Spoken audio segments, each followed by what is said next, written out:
Se suponía que los Mets de Nueva York, la franquicia que acababa de sellar el contrato más cuantioso en la historia del mercado, y había declarado su intención inquebrantable de conquistar la cima del béisbol, estaban a punto de inaugurar una nueva era de dominio absoluto, sin parangón en la memoria reciente de la Liga Mayor. Sin embargo, lo que se ha manifestado en Queens es una situación tan inconcebible y dramática que desafía toda lógica deportiva. Una catástrofe autoinducida que ha sumido a la organización en un estado de estupefacción y furia generalizada entre su fanaticada. En un lapso de apenas 24 horas, el corazón palpitante del equipo, sus dos pilares fundamentales, aquellos líderes que sostenían la estructura de la esperanza y la promesa de un futuro dorado, se desmoronaron y se dispersaron en el mercado. Un evento que solo puede ser catalogado como una auténtica pesadilla, un derrumbe vertiginoso que pocos se atrevían a imaginar incluso en los escenarios más pesimistas. La administración había actuado con una audacia inédita, exhibiendo una chequera virtualmente ilimitada para asegurar la presencia de un talento generacional. A Juan Soto, la estrella indiscutible, se le había presentado una oferta que redefinía los límites de lo posible en el deporte profesional, un contrato estratosférico de 15 años por un valor total de $765 millones, la cifra más alta jamás vista en la historia de las grandes ligas. Este compromiso financiero no era meramente un movimiento para reforzar la plantilla, era la declaración rotunda del magnate propietario Steve Cohen, una manifestación de su voluntad de hierro, su obsesión por ganar, su deseo de atraer a una estrella absoluta y edificar una dinastía dorada, y sobre todo, perdurable en la Gran Manzana. Las expectativas que emanaban de esta gigantesca inversión eran, por definición, infinitas, prometiendo a los aficionados que la era de las decepciones había terminado definitivamente y que el dinero, al fin, compraría la gloria. No obstante, esa promesa dorada se hizo añicos con una velocidad aterradora y una violencia que conmocionó a toda la liga. La inversión de capital masiva, una auténtica montaña de fondos que eclipsaba cualquier otro gasto en la MLB, no solo fracasó en su objetivo de asegurar la estabilidad, sino que, de manera perversamente irónica, precipitó lo que parece ser una implosión interna completa, un colapso total de la infraestructura moral y deportiva del club. La pregunta que inmediatamente comenzó a resonar con una intensidad ensordecedora en cada esquina de la prensa deportiva y los vestuarios de la liga era simple, pero devastadora. ¿Cómo es posible que, a pesar de inyectar una riqueza tan colosal y sin precedentes, los Mets hayan provocado este colapso estructural y absoluto, permitiendo que sus líderes más cruciales escaparan de la red financiera de Cohen? Había algo más en juego que el simple capital. El dinero, esa fuerza todopoderosa en el deporte moderno, había demostrado ser impotente, incapaz de comprar lealtad o de corregir fallas fundamentales en la gestión de la organización. La respuesta, según empezaron a discernir y a susurrar los analistas más sagaces, se ocultaba en una diferencia fundamental y decisiva que existía entre la estrella recién adquirida, Juan Soto, y el fenómeno global que jugaba para su rival, Shohei Ohtani. No se trataba simplemente de una disparidad en las habilidades en el campo de juego, sino de una diferencia crucial en la estructura de sus contratos y, más profundamente, en la filosofía de liderazgo y el impacto cultural que cada jugador proyectaba sobre su equipo. Una diferencia que pondría en jaque la credibilidad de Steve Cohen y su modelo de negocio. La escena de este drama inminente se desarrolló bajo el sol invernal de Orlando, Florida, el epicentro anual de la actividad de traspasos y negociaciones. Allí, en el marco de las reuniones invernales, la cúpula directiva del béisbol, junto a una multitud de agentes y representantes de jugadores, se había congregado esperando los movimientos habituales de la temporada baja, las habituales especulaciones sobre la próxima superestrella en cambiar de camiseta. Estas reuniones suelen ser el crisol donde se forjan los acuerdos más electrizantes, los intercambios que definen la próxima temporada. Pero este año en particular, para los Mets, el tercer día de encuentros se convertiría en un día infame, un abismo de desesperación provocado por dos noticias consecutivas que destrozarían toda la confianza y la planificación del club. La atmósfera en Orlando se enrareció con una sensación palpable de fatalidad, una niebla que envolvía específicamente a la delegación de Queens. La magnitud del compromiso financiero de Steve Cohen había sido, hasta ese momento, un faro de arrogancia en la liga, alimentando la creencia de que cualquier problema deportivo podía ser ahogado y solucionado con una marea de efectivo. La presentación de Soto no fue solo una firma, fue una declaración de guerra financiera contra el resto de la MLB, un intento por demostrar que su riqueza no solo era superior, sino que garantizaba la victoria. Pero ahora, esa misma arma de guerra parecía haberse vuelto contra ellos, implosionando desde dentro.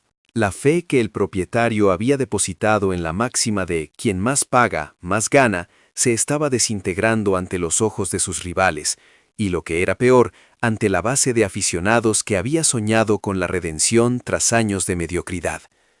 El dinero, el gigantesco motor de $765 millones, destinado a anclar la esperanza y la estabilidad, simplemente había magnificado las fallas estructurales ocultas del club, actuando como un catalizador para la salida de aquellos que sentían que su valor intrínseco no había sido reconocido adecuadamente. Había una desconexión fundamental entre el valor nominal de los contratos de las superestrellas y la realidad del vestuario, entre la ambición del dueño y la cultura interna del club.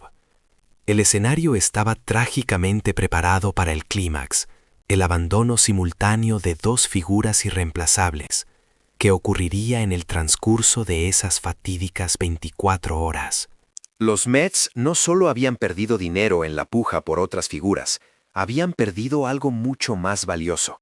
Habían perdido su alma, su corazón, su columna vertebral. Y todo sucedía mientras el resto del béisbol miraba, congregado en Florida, esperando la confirmación de lo que ya se rumoreaba, la bancarrota moral de una de las franquicias más ricas del deporte. La tragedia de los Mets se perfilaba ya no como una derrota deportiva, sino como una dolorosa lección de negocios. Una advertencia de que ni siquiera la mayor fortuna del mundo puede garantizar el éxito si los cimientos organizacionales están podridos. La diferencia entre Soto y Ohtani, entre la máxima valoración personal y la prioridad en la victoria colectiva, comenzaba a dictar el destino de la Liga Nacional, llevando a unos Mets tambaleantes al borde del precipicio, mientras sus rivales, los Dodgers de Los Ángeles, utilizaban una estrategia completamente diferente para construir un imperio imparable. El contraste entre la opulencia y el desastre en Queens y la visión a largo plazo y la cohesión en Los Ángeles se convertiría en el tema dominante de la temporada baja, una narrativa de éxito contra el fracaso financiero. El caos había llegado. La cumbre anual del béisbol, conocida como las reuniones de invierno, había congregado a ejecutivos y agentes en la soleada Orlando, Florida, un evento que habitualmente marca el inicio de la temporada de traspasos más intensa. Sin embargo, en el tercer día de aquellas reuniones, dos noticias se precipitaron una tras otra, empujando a los Mets al mismísimo borde de la desesperación. El primer bombazo mediático reportó que Edwin Díaz, el cerrador estelar de los Mets que había quedado como agente libre, había llegado a un acuerdo con los Dodgers de Los Ángeles por 3 años y $69 millones. A sus 31 años, Díaz había sido el tapón absoluto de Queens, acumulando 144 rescates y actuando durante años como el centinela de las victorias del equipo. Su físico atlético, de 1,90 metros, generaba una recta que superaba consistentemente los 160 kilómetros por hora, combinada con un slider endemoniado capaz de doblegar a cualquier bateador. Su salida no significó la simple pérdida de un jugador. La sensación de seguridad y la confianza de poder encomendarle el 9º inning en las situaciones más tensas fue arrancada de raíz del bullpen de los Mets. Para agravar la humillación, su destino era un rival directo, los Dodgers, el nuevo hogar de Shohei Ohtani. Este hecho representó un doble golpe para la psique de los aficionados. Informes tras bambalinas revelaron que la profunda conexión entre la familia de Díaz y Ohtani, junto con el deseo genuino de sus hijos de jugar al béisbol cerca de la superestrella japonesa, había sido un factor decisivo en su mudanza relámpago. Aunque los Mets habían luchado desesperadamente por retenerlo, ofreciendo un contrato de 3 años y $66 millones, la diferencia de apenas 3 millones no fue el factor clave. El corazón de Díaz se había inclinado irrevocablemente hacia el entorno de Los Ángeles, un equipo con una sed implacable y comprobada de victoria. Y mientras el impacto de esa noticia aún resonaba, un sismo aún mayor sacudió a la franquicia al día siguiente.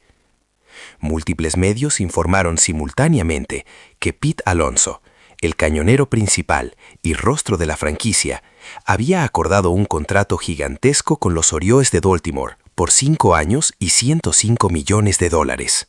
Alonso había optado por volver al mercado abierto, rechazando los $24 millones que se le ofrecían para la próxima temporada. Su apuesta por la estabilidad de un contrato a largo plazo y la máxima valoración de su carrera rindió frutos espectaculares.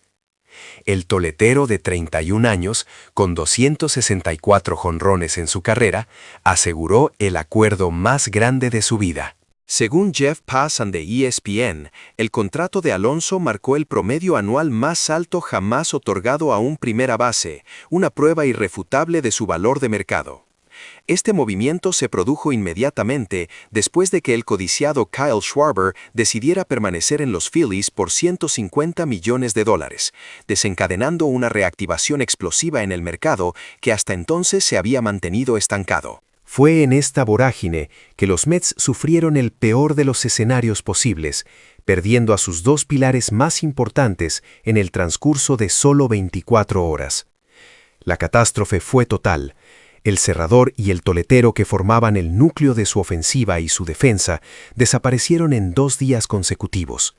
Una hemorragia de talento que evidenció que, a pesar de la inmensa riqueza del propietario Steve Cohen, existían problemas estructurales que el dinero por sí solo no podía resolver.